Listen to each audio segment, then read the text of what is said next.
Welcome back to the deep dive. Today we're plunging headfirst into the Zapad 2025 military drills. You know, the joint exercise between Russia and Belarus. Right, the one that always gets attention in Europe. Exactly. And we've got a really interesting angle, a direct eyewitness account from a journalist who is right there on the ground. Oh, that's valuable. First-hand perspective. Yeah, and we're balancing that with observations from various defense dignitaries who were invited to watch. Okay, so different viewpoints. Good. Our mission really is to try and figure out what these drills were truly about. Were they just defensive practice, like Moscow and Minsk say? Or something more. Performative? Or maybe a bit of both, a sort of theatrical show of force. And, why should you, listening, care about exercises near Borisov in Belarus? Because it's about stability, isn't it? Regional, even global. It's about power projection. Precisely. It's that silent, well, sometimes deafening language of power. Yeah. Okay, let's unpack this. Absolutely. It's crucial to look beyond just the tanks and jets. We need to think about the why, the history, the motivations, how different countries see it. Yeah. These things don't happen in a bubble. They carry real geopolitical weight, and perception varies wildly. Understanding those layers is key. And that journalist's account really brings the experience to life. It sounds completely visceral. Like you imagine. They talked about feeling the blasts, like reverberating right through them. The sound sometimes just deafening. Wow. Not just seeing it, but feeling it. Totally. And fighter jets screaming overhead, pretending to strike enemy forces. Yeah. Tracer rounds lighting up the sky from artillery, followed by these, fireballs and mushroom clouds appearing on the horizon. Then a few seconds later, this thud you'd feel in your chest. Quite the scene. Yeah, this was day 4 of the drills near Borisov, which, as you mentioned, is only about 150 kilometers from Lithuania. And these Zapad drills, they happen roughly every 4 years, right? That's the pattern, yes. Yeah. Each one gets scrutinized. What's fascinating here is exactly that part theater element. Right. Military exercises, especially big ones like this, they're almost never just about training. There's always a performance aspect. A message. Definitely. A public display of power. Think about those fireballs the journalists saw. That's likely choreographed. It's strategic communication. Ah, okay. Trying to influence how allies and adversaries perceive you. It's almost psychological. Makes sense. And Moscow and Minsk were clear. They said it was defensive, simulating a response to a NATO attack. That's the official line. But the journalists felt differently. Yeah, their feeling was it was more a show of strength designed to intimidate those watching across the border. Yeah. That highlights the other dimension, the intimidation factor. So this huge sensory overload, this display of force, but, and this is interesting, the journalist also noted the drills were smaller than previous years. That is interesting. That seems like a contradiction, doesn't it? A big show, but scaled back. What does that tell us? Well, it's a really critical detail. It likely gives us insight into Russia's current situation. Okay. If you connect it to the bigger picture, the most likely reason, as the source suggests, is probably because Russia still needs its troops and equipment at the front in Ukraine. Right, the ongoing conflict. That makes sense. Resources are stretched. Exactly. Troops, logistics, maintenance, the advanced kit. Yeah.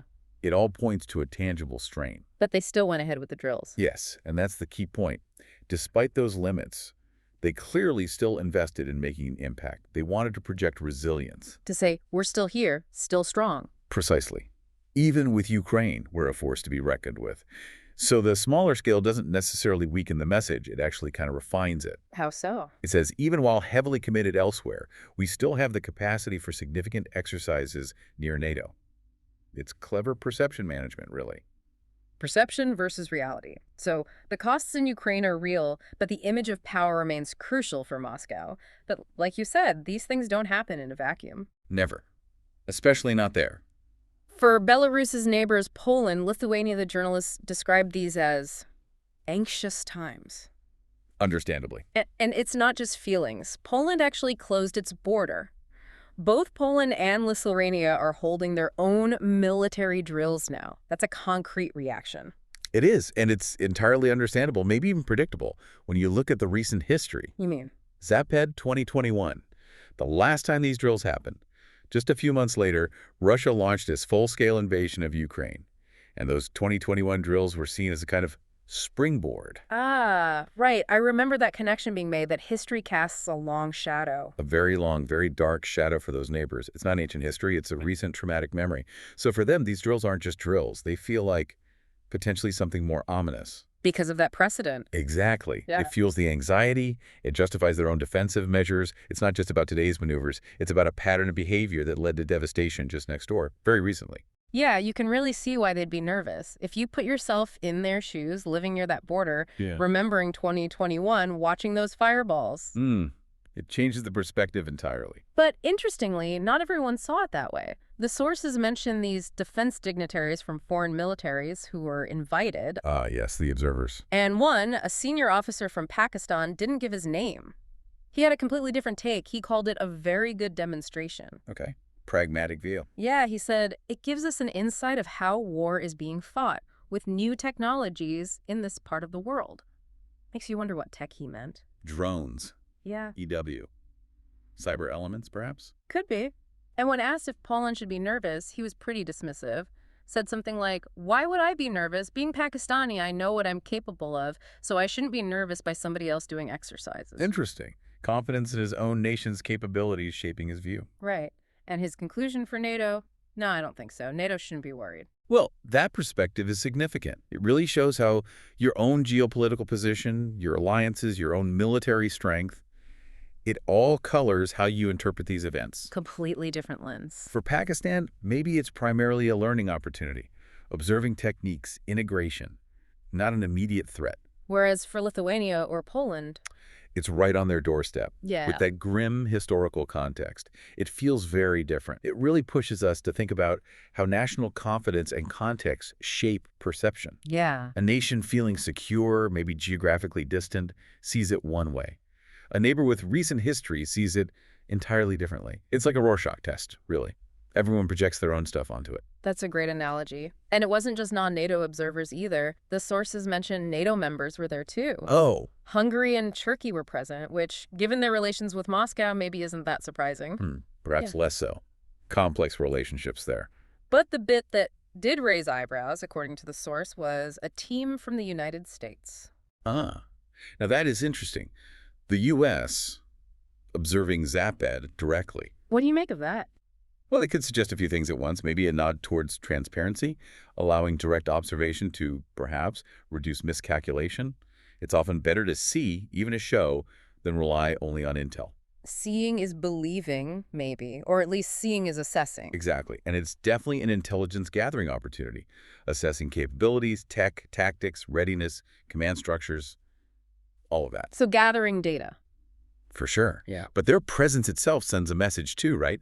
Yeah. Vigilance, engagement, we're watching. It underlines those complex diplomatic dynamics, observing your rival's war games. A dance of signaling and surveillance. Pretty much, especially in such a tense region. Yeah. Trying to keep channels open, even unconventional ones, while staying alert. So wrapping this up, it's been a fascinating deep dive. What we've seen, for you listening, is that Zapad 2025 wasn't just simple training. It was a powerful, kind of theatrical display, a strategic message about Russia's enduring presence, even with the pressures from Ukraine. We've touched on those very real anxieties in places like Poland and Lithuania, anxieties grounded in that painful recent history of 2021. Crucial context. And then the different ways the world interpreted it, from practical observation to deep concern, all depending on where you stand. So what's the big takeaway? Well, it really poses a broader question, doesn't it? In this era of constant global messaging, with power displays often wrapped in defensive language, Yeah. how do we actually figure out the true intent? Yeah. And maybe more importantly, how do we use that understanding or navigate the uncertainty to maintain security and avoid conflict, especially when history casts such a long, ominous shadow? A really critical thought to carry away. Thank you for joining us on this deep dive.